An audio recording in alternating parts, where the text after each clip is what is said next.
This is the birthplace of Ferdinand Porsche, the genius automotive designer. And in this video you will find out how a single product could take a small company from ashes into a global icon. Porsche might be a car company, but this is far from being just about cars. It's about family, innovation, resilience, and an incredible business journey to become one of the top 50 most valuable brands on the planet. How Porsche made the bold decision to create a new model that would define its brands for decades. Then through their busiest phase of hard work and persistence when Porsche almost killed their own iconic creation in the process. And how a company had to overcome multiple strategic mistakes and battle Volkswagen, the king of the industry. By the end of this video, you will learn how a one product can revive your brand like a phoenix from ashes. Because maybe you yourself are right now sitting on a golden egg that you are not just aware of. Ferdinand Porsche was a true automotive engineer. Before establishing his own company, he worked for major car manufacturers like Mercedes-Benz. But at some point, he wouldn't get along. He had a vision of creating a small but efficient car that would be for everyone. A similar vision to Henry Ford. But despite his recognized name, none of the big brands wanted to hear about his idea. Ferdinand's pride had enough. He wanted freedom as a true engineer. In the early 1930s, Ferdinand Porsche founded Porsche GmbH in Stuttgart, Germany. Initially, the company was a consulting firm, focusing on vehicle development work for other automakers. Ferdinand Porsche and his team, including his son, Ferry Porsche, landed a huge deal that would finally allow him to fulfill Ferdinand's vision, to create an affordable car for everyday use for a company named none other than Volkswagen. They got themselves a deal to build a car known as Beetle. Yes, the car that would become one of the best-selling vehicles of all time. The Volkswagen Beetle was made by the Porsche's family. This is, however, also the time when World War II interrupted their work. I don't want to get into World War II details, but this was a crucial moment for the company's survival. During Nazi Germany, Ferdinand Porsche was not only a highly skilled engineer, but also a close associate of Adolf Hitler. So there is some dark history. And don't ask me how we are all comfortable buying Volkswagen products that were founded by Adolf Hitler. The post-war era, Ferdinand's son, Ferry Porsche, took the lead. With their factory in ruins, the team pivoted towards creating their own car. In 1948, the first Porsche-branded vehicle, the Porsche 356, was born. Hand-built in a small workshop in Mund, Austria. The 356 was a sleek, lightweight sports car. But Porsche was a new company and no one knew about them. They needed to get the word out there. The Porsche family had a brilliant idea. How better prove his new creation than in race? They attended the 1951 Le Mans, and to everyone's surprise, this new 356 car from an unknown brand Porsche showcased the performance and reliability. They ended up winning the race. These victories laid the foundation for the Porsche's brand. But only 2 years later, Porsche was struggling financially, and the competitive pressure in the automotive industry were getting tense. And so the German Mercedes number 21 comes through to win, with number 20 in second place. With their existing model looking outdated, Porsche needed a radical change to survive. Despite these hurdles, Ferry Porsche had a bold vision. He decided to create a new model that would not only redefine the brand, but also set new standards in the automotive industry. This decision was the seed that led to the birth of Porsche 911. They needed a design. A different design, something the world had not seen. No one would have expected it from Ferry Porsche's son, Ferdinand Butzi Porsche. Why? He was allegedly kicked out of industrial design school for lack of talent. When he tried to sketch 911, his idea was rejected by the Porsche's head designer, but he wasn't going down without a fight. So he called up a private contractor to build his prototype to show his new car to his dad, and his dad loved the car. And so the 911 design was born. The vision for the 911 was ambitious, but also extremely simple in its core. Beautiful sporting car. At this stage, Porsche understood the market. It was all about maximizing the speed of the car. The more powerful the car you produce, the more successful your company will be. It was that simple at that time.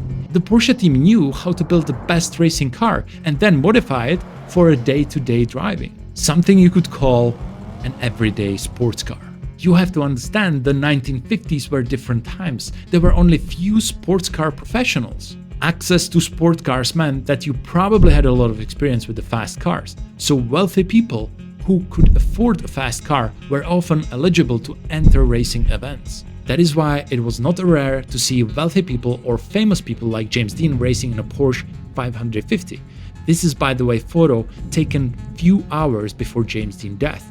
One of the most innovative aspects of 911 was its rear engine layout. It allowed for better weight distribution and improved handling. The 911 was set to be a game changer. This is something we can apply to our lives. Ferry Porsche had figured out his vision in the architect stage, which is a crucial stage for every exponential company, where the vision and trajectory of the brand are set. It was in his blood to make the fastest cars possible. He found his trajectory in a product positioning of everyday sports cars simply because of his passion for cars. He wanted to drive the fast cars on a daily basis, not only when racing. The Ferry Porsche approach teaches us that constant development in anything, in Ferry's case, innovation and speed, is better than no strategy at all. In 1964, after years of development, Porsche finally unveiled the 911 car. Porsche employees and management had a brilliant stonemason mentality and culture, which is when you show up every day and build something valuable that lasts. They wanted to see their car winning all the races. Every day, they would come to the work and ask themselves how to make a Porsche car slightly better. This was unconsciously an exponential strategy. In fact, they were so obsessed with innovation, they had many new ideas that soon after they developed the model 914. To understand why they came up with this model, let's draft a quick napkin maths. Understand that the year 1969 was different. The big automakers was suddenly full of affordable family cars, and Porsche wanted a piece of that market. In order to achieve, let's say, 30 billion euros in sales, you can pursue multiple strategies. You can have 300 million customers and charge them 100 euros each, or have 30 million customers and charge them 1000 euros, and so on. For Porsche, they are selling cars approximately for 100,000 euros, which means they're aiming for 300,000 customers if they want to achieve 30 billion euros in sales. So they thought to themselves, why don't we offer a cheaper, more affordable car to serve more customers? And this was a huge mistake. Brands need to understand that you can't just change the identity of your customers overnight. The 914 was intended to be affordable entry-level sports car, not a high-performance level sports car like the 911. It did not meet the Ferry's architect vision of an everyday sports car. It was more like an everyday car. They deviated from their original goal. Despite initial sales success, it did not meet long-term expectations. Why? It just didn't feel like Porsche. It wasn't all about maximizing the speed of the car. It was suddenly about affordability. The equation changed because it introduced a new variable: costs. Affordability of cars became the new thing to optimize. They tried to build an affordable 1914 model with the sports car manufacturing mindset. For their customers, this is like sending a kid to Disneyland, but to only take a look. And that is called positioning. Positioning is everything in the car industry. If I drive BMW, people might think that I'm a thrill seeker. If I drive Mercedes, they might think that I'm all about luxury. If I drive a Lexus, they might think I prioritize comfort. And if I drive Volvo, they might think that I'm all about safety. Positioning turned out to be a big challenge for Porsche at this stage of the company. Porsche had to go back to the drawing board after the model 914. They finally agreed everyday sports car is the market they were going after. They were finally back on track to target only 1% of the market. I do not think people realized this was a Steve Jobs type of event, when he came back to his company Apple and reminded everyone of the initial architect vision of the company. They refocused on their model Porsche 911 and ensured it met the highest standards for the quality and performance. Every component was again engineered to perfection. But other companies also worked hard, so how it's possible that the Porsche's 911 became at this point the most iconic car ever? And it was really three things. The first is innovation. The company didn't just want to create a fast car. The 911 underwent many improvements over the years. Each version was better. This continuous improvement wasn't just about staying ahead of competition. It was a part of Porsche's culture. And culture became one of the main reasons why the world didn't lose one of the most iconic cars ever made. This is why we race and test our cars so hard.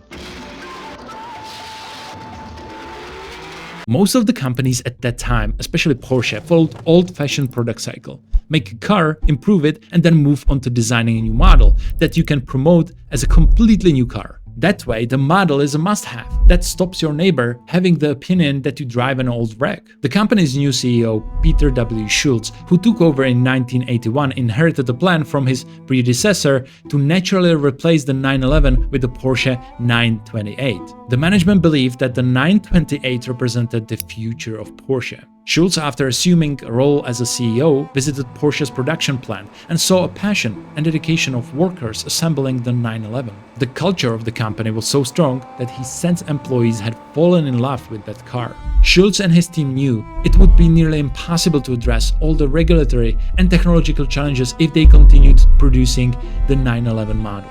But Schultz broke an unwritten rule and made a bold decision. He made one of the most legendary bets in the car industry and marked the continuation of 911 Model 2 indefinitely. And boy, was he right. With this decision, Porsche started to truly understand the power of marketing, which is the second out of 3 cornerstones of making 911 legendary vehicle. Porsche used marketing strategies that emphasized the 911 luxury and performance by promoting results that speak for themselves. This ad had a genius idea to communicate nobody's perfect. For the last 9 years, we've won Le Mans 8 times. Such an advertisement only works if you can back it up. And so the third element of making the iconic car was participating in racing. 911 remained competitive in motorsports. People underestimate how important it was for the brand to build itself through racing, as it perfectly aligned with their positioning. What is the ultimate showcase of